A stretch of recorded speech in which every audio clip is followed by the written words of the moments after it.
The call came just after dusk. "Sir, your daughter is here. She's crying, begging us to arrest her mother." The officer's voice was careful, practiced, as if handling glass. I drove with my chest burning, hands locked around the wheel. At the station, I found her, my little girl, face buried in her palms, her body shuddering. She lifted her eyes to me, wet and swollen. "Dad, I'm sorry, but I couldn't take it anymore." Her words were soft, but they cut like razors. I pulled her close. She clung to me as though I was the last thing keeping her from vanishing altogether. Somewhere behind us, I heard the officer mutter, "You'd better talk to your ex-wife." But I didn't move, not yet, because in that moment, I knew the balance of power in my family had shifted forever. Her confession came in pieces, trembling, halting. My ex-wife's cruelty, the lies, the manipulation, my daughter's every movement monitored, every word twisted until she no longer trusted her own thoughts. She said, "You didn't want me anymore," she whispered, "that you left because I was too much for you." I sat still, my jaw locked. It was a story I had half believed myself. When the divorce turned ugly, my ex had filled the silence with poison. Friends repeated her lines, neighbors looked at me with suspicion, even my own daughter had grown distant. But hearing it from her lips now, raw, trembling, it stripped the last shred of denial from me. This wasn't co-parenting. This wasn't divorce fallout. It was a campaign, a psychological war. My ex-wife had waged it deliberately, weaponizing my daughter's trust until she cracked. And tonight, she finally broke. I didn't confront my ex right away. I listened. I watched. I began piecing her pattern together, silently. Phone logs, bank statements, my daughter's journals she'd hidden in my house. The entries read like confessions from a prisoner, strict rules, endless guilt, gaslighting crafted so precisely it bled my child's self-worth dry. And the infidelity. Buried between the numbers, hotel charges, late-night transactions.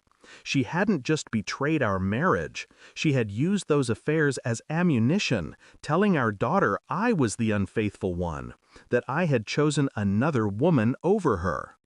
Every lie sank deeper, not because it was believable, but because my daughter trusted her mother more than she trusted herself. I learned to keep my face calm when she spoke, learned to keep my voice even. On the surface, I was the stable parent, the patient listener, but inside, I sharpened the blade of truth, slowly, carefully, because once I showed it, there would be no undoing. The evidence arrived like a verdict, screenshots, emails, photos. Her affairs sprawled across the timeline of our marriage like a cancer. Worse, messages to my daughter, blaming me for sins that were hers.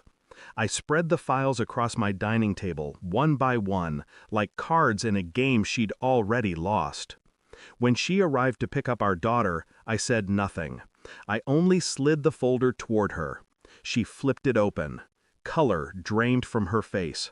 Her lips parted, closed, parted again. She looked up at me, searching for a flicker of rage, a scream, anything. But I gave her nothing.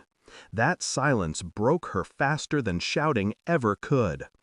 "Do you know what she said at the station?" I asked quietly. Her eyes flickered. She begged them to arrest you. The words hung heavy. I didn't need to add anything more. I watched her crumble, shoulders sinking, hands trembling against the paper that carried her ruin. "You destroyed her," I said, flat. "Not me, not the divorce. You." Her mouth opened, a plea, maybe, an excuse. I never let it leave her lips. I took my daughter's hand and walked away, leaving her with her own reflection, shattered, undeniable. Later that night, my daughter slept in the next room, her breathing steady for the first time in years. I sat alone in the dark, the house silent. I didn't feel triumph. I didn't feel grief. Only clarity. The truth had been buried so long it almost felt unreal, but now it was exposed, raw and bright under the light where it couldn't be hidden. I thought of her face when she saw the evidence, the way her confidence drained into nothing. That was enough. She would live with her ruin. My daughter would live with me. And I, finally, could live without her shadow. Because sometimes the sharpest revenge isn't punishment, it's removal, it's silence, it's walking away and never looking back. Thanks for watching. Don't forget to like, share, and comment. Subscribe now to Cheating Stories Insight World for more amazing stories.